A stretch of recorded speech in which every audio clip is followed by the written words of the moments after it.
Welcome to Wilson Leadership Podcast with Bishop Martin C. Wilson, the CEO of the College of Sacred Servants. In this episode, we will talk about the power of church growth systems with special guest Bishop Derrick Harris, Senior Pastor, and founder of Shield of Faith Christian Center, Concord, NC. Join us now where this broadcast is already in progress. Grace and peace, this is Bishop Wilson. Welcome to the Black Church Leadership Podcast, where we always try to bring you cutting edge information that's going to help you better to grow your church, to grow your ministry, to grow the people of God that are a part of your ministry. So we're excited today because we're in this special episode. We want to help empower you as bishops and apostles and pastors in the Lord's church. And our focus today is on church systems, church growth, follow-up, things of that sort. I'm sure we will not be able to hit on everything. And I'm honored to have with me today Bishop Derrick Harris. I see him. I've just talked to him just a little bit, and I know that he understands this very intricately as far as church administration, church growth. Bishop Harris, thank you so much for joining us, sir. Hey, blessings to you, blessings. Yes, sir. Man, introduce yourself to the people of God. Please tell us a little bit about your ministry and the passion that you have for this particular topic. Hey, my name is Bishop Derrick Harris. We have a church here in Concord, North Carolina. Me and my wife, she's a senior pastor, Milan Harris. She pastored alongside with me. We just moved a couple years ago from Orlando, Florida. God led us here to North Carolina to just plant this great work. Amen. Amen. I was watching your feed on yesterday, and I was excited to see, man, church was full, and that is in this time and in this season that we're in, that can be a rarity. I seen a post today that said, and it wasn't making fun. It was really helping us as pastors. It says, we had 6 people today. Rejoice over the 6. And I put on there and preach to that 6 like you got 1,000 and another 100,000 on Facebook Live or whatever other streaming platform that that may be in there. So I want us to dive into this too. And I know we have a lot of ground to cover. I know we can't cover everything, and maybe we can definitely come back and do this again. So for that person that may not, all they've done is church. What do we mean when we say church systems? Well, church systems basically is just a SOP, quote unquote, that your church follows for church growth or the basic day-to-day operations of your ministry. Everybody's ministries is different. There's not a cookie cutter method in the ministry, because you have to get a system that works for you. You've been in ministry a long time. This famous cliche, eat the meat, spit out the bones. And so same thing as far as like church systems. And the thing about us, I'm going to say old school in leadership, is that we was taught to preach God, which is the thing that we are supposed to do.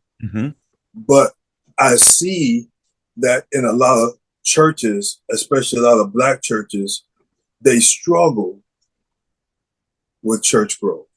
Yes. I help churches all over, and I systematically see a growing trend in all of them, which a lot of them shy away from systems because they believe that God told us to plant a church. The people will come.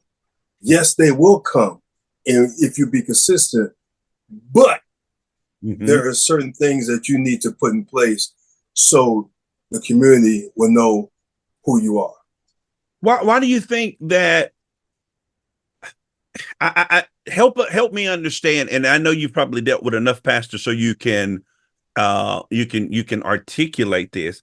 When you come to a pastor and you say, "Hey, I've got a system," it's based on the word of God. I can give you scripture behind it. What scares the average pastor about now moving away from just having church to putting those systems in place? Change. Talk to us, please. A lot of them come from a quote unquote, and I'm sorry to say this, a religious mindset. Right. In this walk, when I started this business, it's funny. I asked God a simple question. The question was, God, what's the difference between the black church and the white church? And that was the first time I heard God laugh. He told me this. I remember like it was yesterday. He told me that if the black church can get past Friends and Family Day, we're doing good. Oh my! And he gave me an example of the black church and the white church. Say, for example, I'm gonna use you as an example, Apostle. Yes, sir. Say, for instance, if I was a minister in your ministry, and I told you that God has called me to pastor, the religious old school way of doing things is the pastor or the leader of that house will say, "You're out of order." Yeah. God didn't tell you that because he did not tell me. Yeah. Go sit down and just wait and bide your time. Yeah. The white church, Minister Bill could tell Pastor Bob, listen, God has called me to preach the good news. Yeah. Pastor Bob will have a meeting with his church. And he will say, Minister Bill said that God said that he was supposed to start a church. So this is what I need to happen. I need 50 of y'all to go with him to start this church, and he will leave with a check in his hand. Yes, sir. That's why you can see them plant a church in a community center this year. And 5 years from now, they're building a $5 million building across town. Exactly. Because they understand that a church is not successful because it have 1,000 members. A church is successful if it duplicates. Exactly. Sure.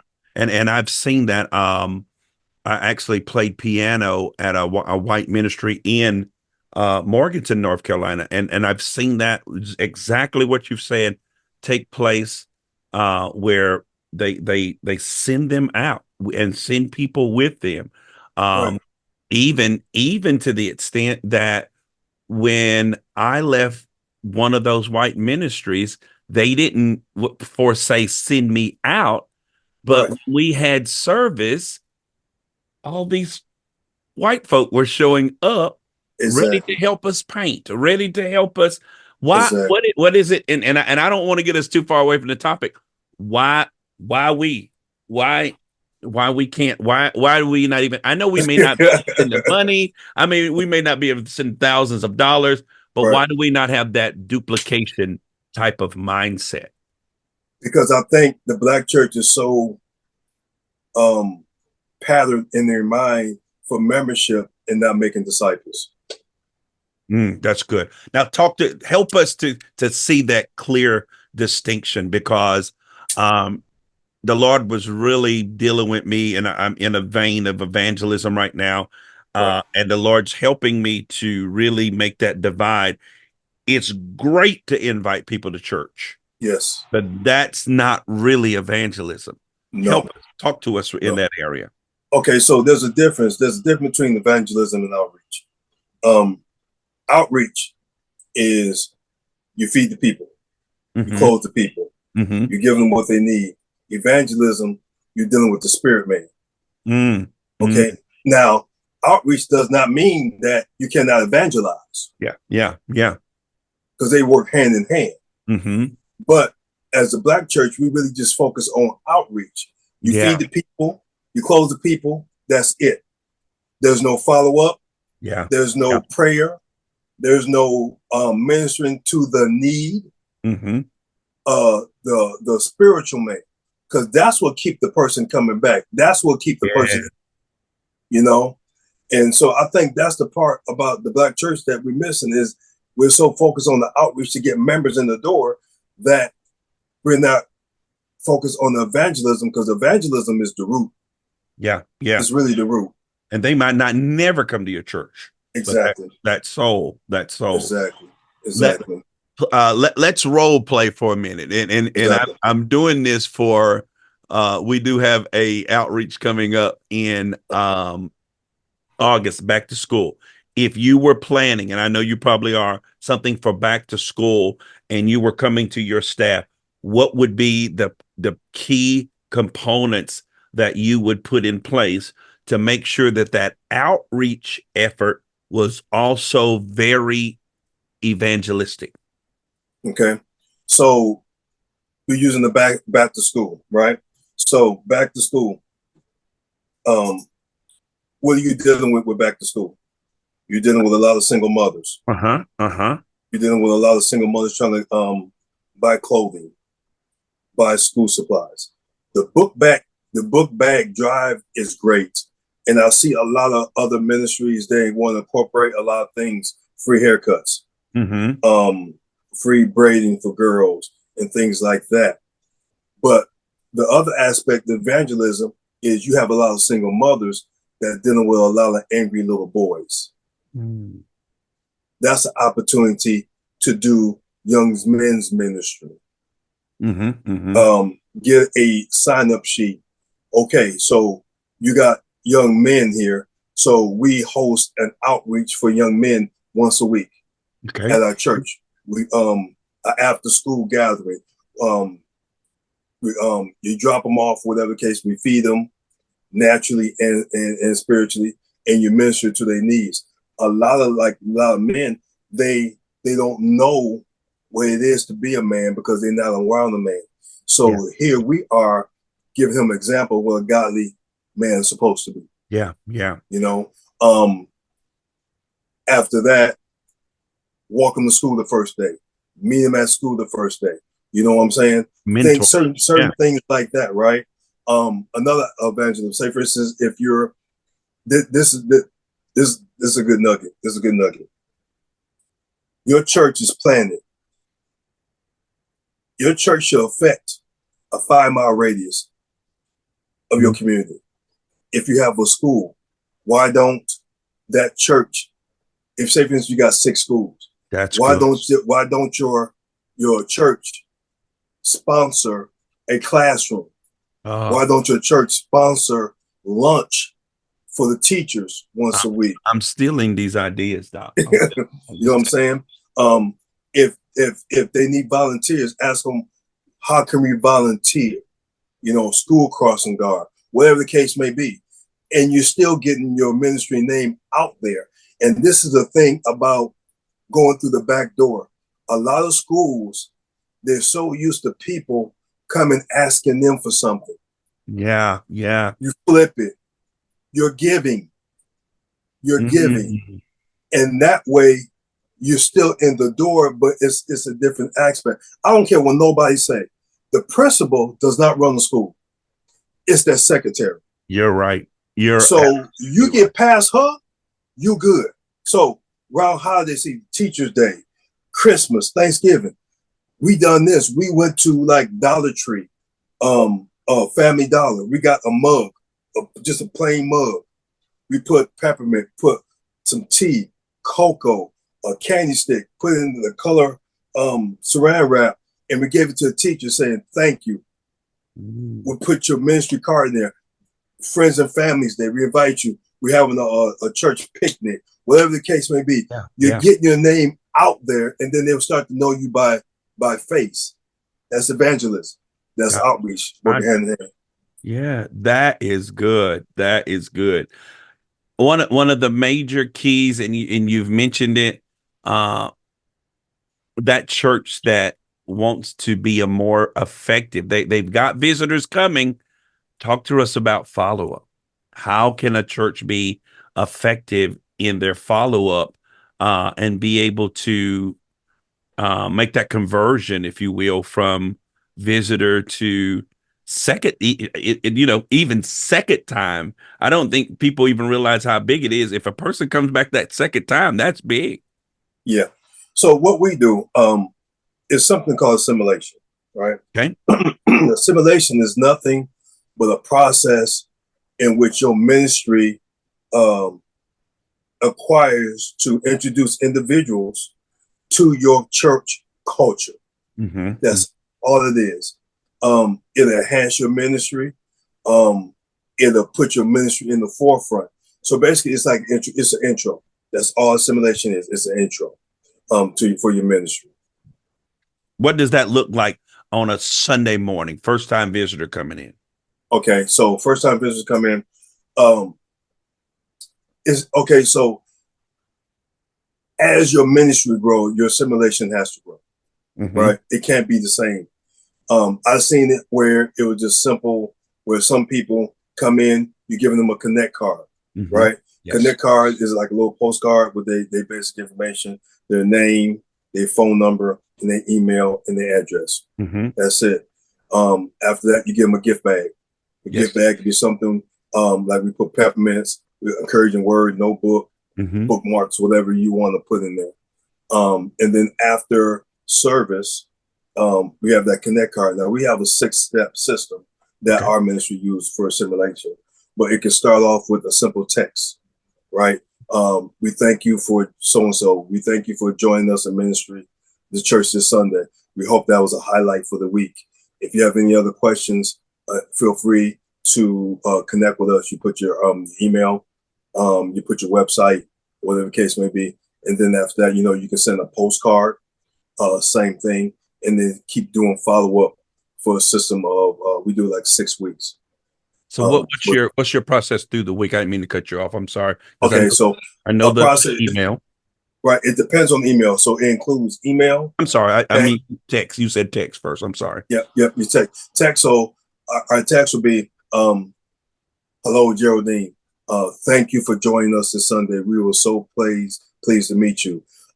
If you have any questions or any concerns, feel free to reach out. And what we also do is we send a link connected to our website, okay, for a prayer request. So okay. if you have a prayer request, send a prayer request. And then also what we do is we have a little mini survey. Oh, okay. Our mini survey has 3 simple questions. Did you enjoy the service? What didn't you like about the service? Mm-hmm. What can we do better? That's good. Right. And then after that, we get with the staff, we critique, and then we just make improvements as we go along. Mm-hmm. So basically, we see it from the visitor's eyes, not just leader, because some leaders, we don't do nothing wrong. But from a visitor's we got the nicest church. We got the nicest church in the city. Right. A whole bunch of demons. Right. Demons. So yeah, that's one of the processes that we do. Okay. So after the text message on Sunday evening, where do we go from there? After that, we connect with them on Facebook. We send them an invite to our Facebook page, our church Facebook page. Gotcha. Keep connected. Our church has an app. We send information, a link for them to download our app. Stay connected for notifications on what's going on in the ministry. And then the third week, what we do is something that we have. It's like a meeting with the pastors. Okay. It meet with the pastors. It introduce them to the staff. Even if your staff is no more than 4. Yeah. Right. You introduce them to the staff, because the thing that I saw where I visited churches and I filled out a connect card and I never heard anything from them. Yeah. They don't have no follow-up system. They were just wasting time. So, so if you put a system in place, now it might not work the first time, but I just see a lot of people say it don't work. You got to be consistent and being consistent, and it will turn out, and it will work. I mean, it will work. That's good. So now one and I want you to critique us. One thing we do is when people come in, we do give them a connect card. When is the best time to get the card? I've heard some people say during the offering. I've heard some people, and I think this is what we do. I think we give the gift bag and make that exchange during the offering. And then I have some people that I've heard mention it during the offering at the end of the service. Please take your Connect card to such and such table. You receive your gift bag. But I know some people may leave early. What is the best way to do that, or is there a best way? What we do is we have a connect. It's called a connect corner, right? That's our connection corner. So what we do is when we do our announcements, basically we say that all visitors, if you have not received a connect card, raise your hand, and our ministry, we call our small ministry. Our small ministry will give you your card. Make sure that you fill your card out completely, and at the end of service, take your card to the connect table to get your free gift. If you have to leave early, someone still will meet you there with your free gift. Gotcha. That's good. That's good. How receptive have you noticed people to be? Now, I know you said you do the text. Do you guys do a call? I know some people aren't as big on receiving a call as they used to be. Right. We still do that process, even if they send us to voicemail. We still leave a message. You'll leave a message, but we still do want to make that call, and that call is personal, because one, we don't know what that person is going through. Yeah. And during that call, we ask them, is there anything that we can pray for you about? Right. And then that gives us a chance and opportunity to pray for them and connect with them spiritually. Now we meet that spiritual need. That's good. That's good. Do you do anything on later in the week, like coming up to the next service? I know I'm stealing all your secrets. I'm sorry. Yeah. What we do is, because we have an app, so what we do is we send out notifications, like for Sunday service, Bible study, and intercessory prayer. We have a system where we send out certain things during certain times of the week. Bring a friend, so forth. New series alert, certain things like that. That's what we do, because we do series, and it works good for us. Yes, me too. So, we just have a system and it works. It works. But to go one step further, even before they go in the building, we have a parking lot team. Okay. Right. We have a parking lot team with signs. You made it. You're a winner. Keep the faith. And we connect with them on the outside, coming in. Before they even come in. That's good. Exactly. We have flags. Welcome home.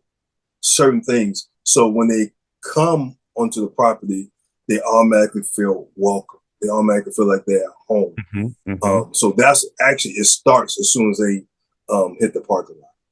That's good. If we haven't done it in a while because it has not rained, but what we do is we have church umbrellas. So we have our parking lot ministry. If ladies getting out their car, we have oversized umbrellas. We meet them at their car. We walk them to the door with their kids and so forth. So that's a help as well. That is awesome. That is awesome. For that pastor that may listen to this and say, man, Wilson, Bishop, Harris, all this sounds good, but it's just me and my wife doing ministry, and I ain't got but one deacon. Where do I start? Where do I start to try to be effective? Let me ask it like this. What system would you say would be most effective for me to get started in reaching and being able to grow the ministry? Okay, so when I implemented the system, it was just me and my wife. I ain't have nobody. So what I did was I did the Connect card, and I just built. You have to connect with the people. You have to, because if you don't, you lose them. And the prime time is the first 24 hours. First 24. It's the first 24 hours, right? That's good. So you want to capture their attention. You want to say, listen, I see you. You matter. Mm-hmm. I don't know what you're going through, but we're here. And you're setting the tone for them to come to you. Mm-hmm. Because I say we're different. Well, every ministry said we're a different ministry. But how different are you? Yeah. Yeah. What makes you different? What makes you stand out? That's good. That's good. That's good. Talk to us about volunteers.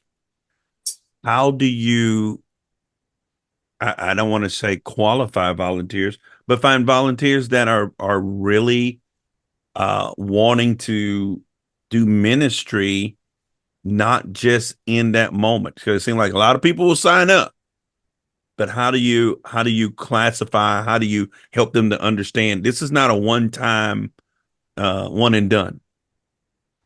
All right, so name of our ministry is Should the Faith Christian Center. So it's based off of Ephesians 6, the whole armor of God. Mm-hmm. And so I'm a military man. I spent years in the Marines. So everything is military minded, military structured, Mm-hmm. right?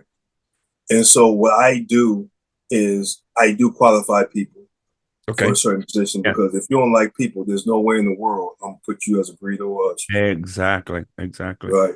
And so how do I qualify people? You make them disciples. How do you make them disciples? When you first join the ministry, you go through something. Some people call it new members class. Some people call it growth track, Mm-hmm. whatever. We call it basic. So like I told you, we based off Mm-hmm. Ephesians 6. Yeah. Basic, BASIC, becoming a soldier in Christ. And so what we do is we have 4 segments of our new members class. It's grow, go, connect, Mm-hmm. and touch. And so what we do is out of each week, you have to come to those classes in order for you to serve. Mm-hmm. And in those different classes, it introduces you to the culture. It introduces us what we expect from you, what you can expect from us. It teaches you about being a good steward over your finances. Why is tithing important? What's the difference between tithing and giving? Certain things like that. And then during the 3rd week, which is very important, we give everybody a gifts and talent test. Okay. Yes. The gift and talents test, we administer it, and it shows you where your strength is. Mm-hmm. Evangelism, apostolic, prayer, serving, just all your gifts and talents. Mm-hmm. And then we best steer them in the right direction, what ministry is best suited for them. I'm not saying that you have to stick with it, because if you got a good administration gift, you can work for children. Yeah, you still can work with children. Right. So that's what we do to help fine tune. The qualification that we have is anybody that works in our children ministry and youth ministry have to have a background check. Mm-hmm. Mm-hmm. Yeah, that's the only requirement. Is there a certain company that you guys go through? Actually, what we do is we have them do it. Gotcha. We basically they can go to the sheriff's department. Gotcha. And get a background check. But Gotcha. there are I can't think of the name of it, but there are a couple background check companies that ministries can use to get a discount if they want to get a more in-depth background check. I didn't know that. I didn't know they could do it from the sheriff department. I know ADP does. Okay. I know they do it. Yeah. Mm-hmm. That's good.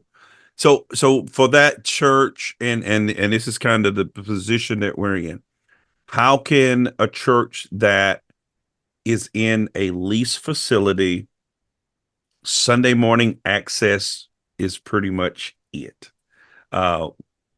What word of wisdom would you give to them, and strategies for still being effective with the new members class, the follow? Well, of course, they can do the follow up, but making sure they're able to do those classes to qualify the people that are going to work in ministry. Before we started our ministry, we started in our house.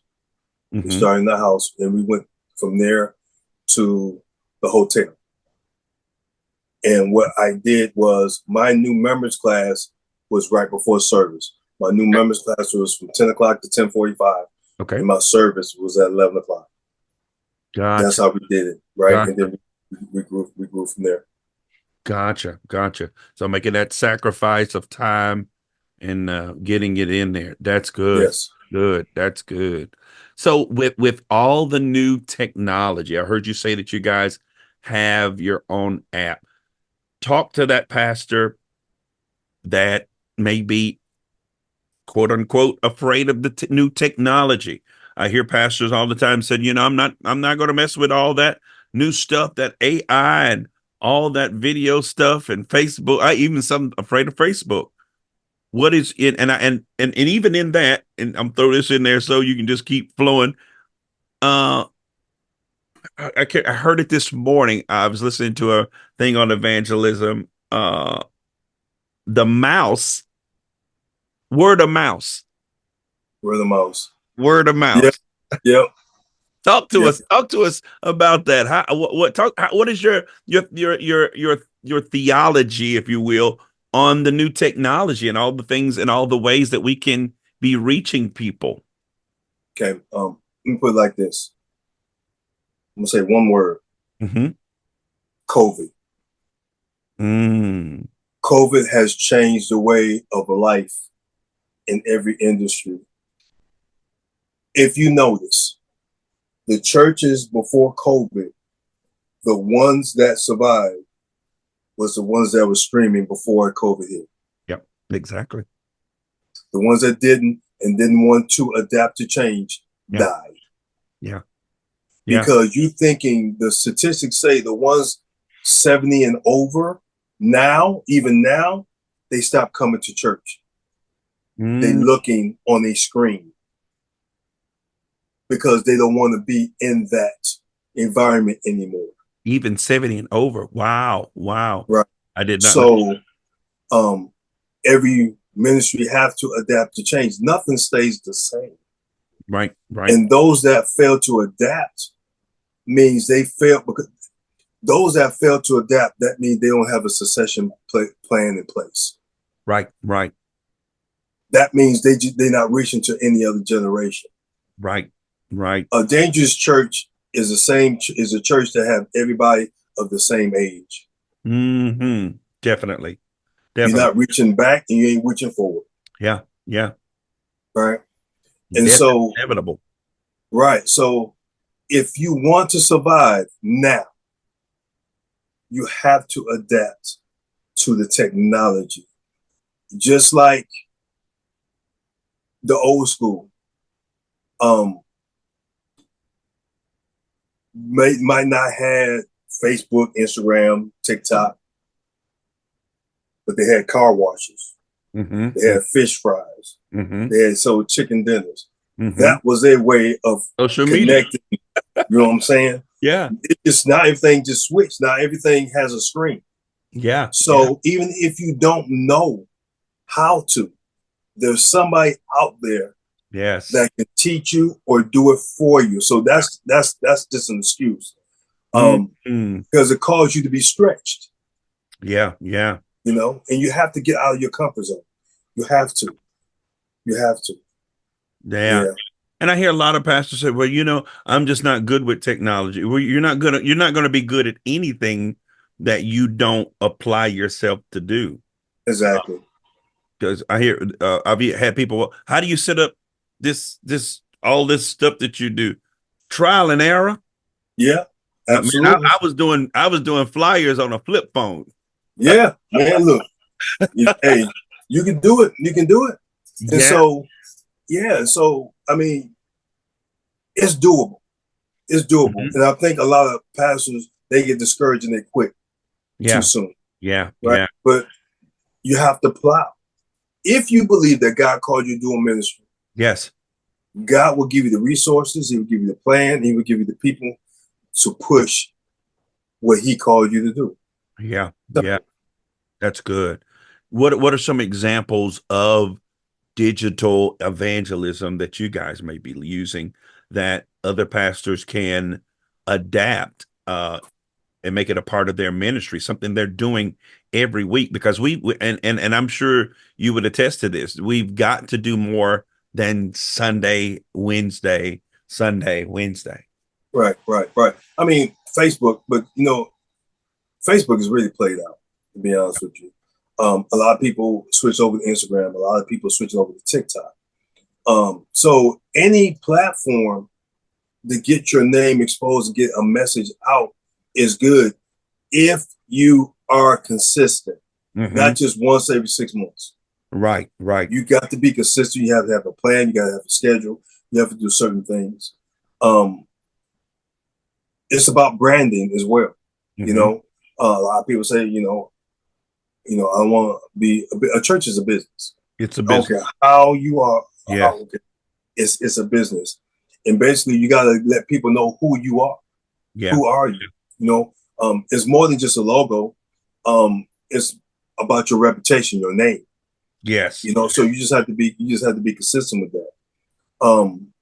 What you're assigned to do should be incorporated in your church name. Right? Be consistent. For example, in ministry, I've seen some crazy names of some ministry. Run for Your Life Ministry. What's another one? Nobody Listen to Me Church. Helicopter of Christ Ministry. God did not give you that. You ate a burger and you went to sleep. Yeah. And that's how you got the name. Yeah, they slept right? silence. Right. And the world has taught us a lot about it. For example, I'm gonna use this. McDonald's, Taco Bell, Denny's, yeah, Subway, Buffalo Wild Wings. All those have something in common. In their logos, and you can look it up, in their logos is the color yellow. I noticed that. Why is that? Because yellow invokes hunger. It's a mental thing. Listen, it's a science behind it. I'll give you another one. Chick-fil-A, Zaxby's, KFC, Denny's, Burger King. Their logo has the color red. Red. It evokes urgency. Wow. So it's a systematic thing. It's like hiding in plain sight. You know what I'm saying? And you have to be that strategic in your ministry as well. That's good. That's good. Yeah. And being able to use those effectively. Exactly. Exactly. And I don't think enough people understand it's more than that Sunday message. It's more than your sermon prep now at this juncture. Exactly. Wow. Exactly. Man. What would be your closing, I guess, wisdom, and how can those pastors that may watch this that would like to bring you in and have you to do a workshop or facilitate a workshop for them? How can we get that information? Okay. My information, we have two ways.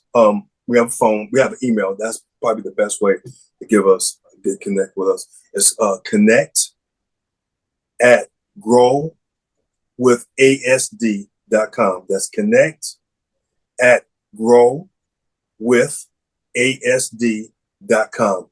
There you can have all the information, some of the things that we talked about, the process, and start a conversation. Can I pull that? Could I be able to pull that up right now on my internet? The email, our website, they still work on that website right now. Okay.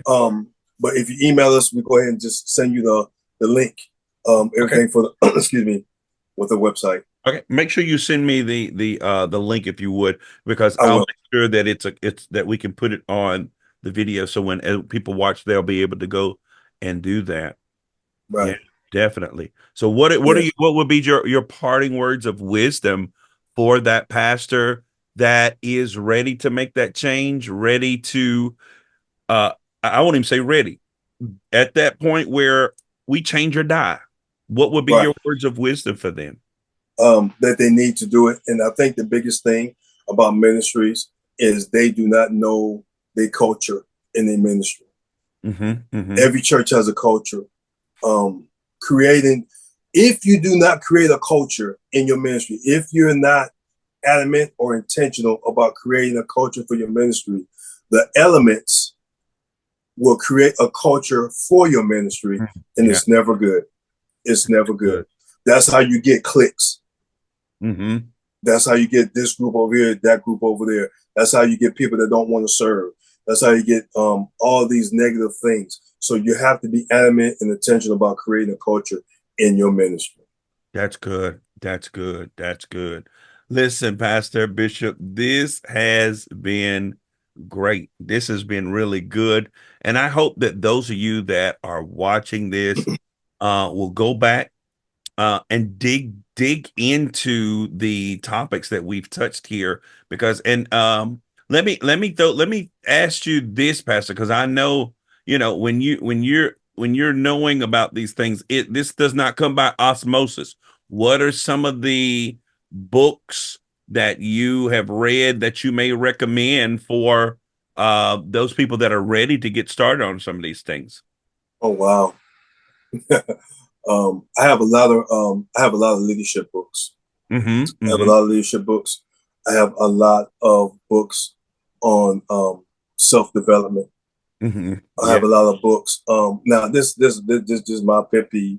This just me. I know everybody want to be a life coach. I got it, but to me, I mean, you have some ministers that consider themselves as life coaches, but a life coach is not part of the fivefold ministry. Right. I'm sorry. Exactly. Right. And so I just encourage them to get a lot of leadership books. A lot of leadership books teach you how to be a leader. Right. Teach you some leadership skills. Because the only thing leadership is influence. Yes. Yes. It's not a position. It ain't barking orders. It's influence. Influence. Sound like you've been listening to some John Maxwell. I like John Maxwell. Yes, sir. I'm actually reading his new book now. What is his new book? I definitely want to recommend that for you guys. Let me see if I can find it real quick. John Maxwell. And he's coming up. He's going to be in Charlotte in September. Really? Yeah, I seen him a few years ago when he was here. Man, we need to get together and go. We need to go and see him, man. Absolutely.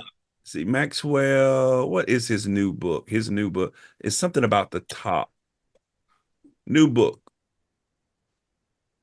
See if I can find it real quick. Yeah, High Road Leadership. Oh. High Road Leadership. Awesome book. That's great. And a lot of people don't know about him. He's a minister. Yes. He used to pastor the fastest growing church in America. Yes. So you guys definitely, if you're into leadership, you want to look for High Road Leadership by John Maxwell. Also 21 Irrefutable Laws of Leadership. Awesome. These are books that will really help you. And one that is almost my secular leadership Bible, if you will, the 16 Undeniable Laws of Communication. If you are a pastor, you need to know how to properly communicate with the people of God, not just so you can get what you want, but so that you can properly communicate the vision that God's given you for your ministry. Pastor, I have enjoyed this. It's a very productive time. You've shared a lot today, and man, we've got to get back and do this again. Yeah, because I haven't even done the half yet. Yes. Well, I tell you what, maybe we can set some time and maybe even do a registration and have you to do a virtual workshop for us. Yeah, we could do that. Yes, sir. Well, listen, guys, you have been listening to the Black Church Leadership Podcast, sponsored to you today by the College of Sacred Servants, which we are so excited about. A group of independent pastors and churches that are strictly autonomous, but we come together for fellowship and learning, just like we have done here. We want to make sure that we're constantly growing in the things of God so that we can make the best impact and the greatest impact that we can on the church. Until next time, this is Bishop Wilson. Remember, God is the greatest power, and you are not defeated.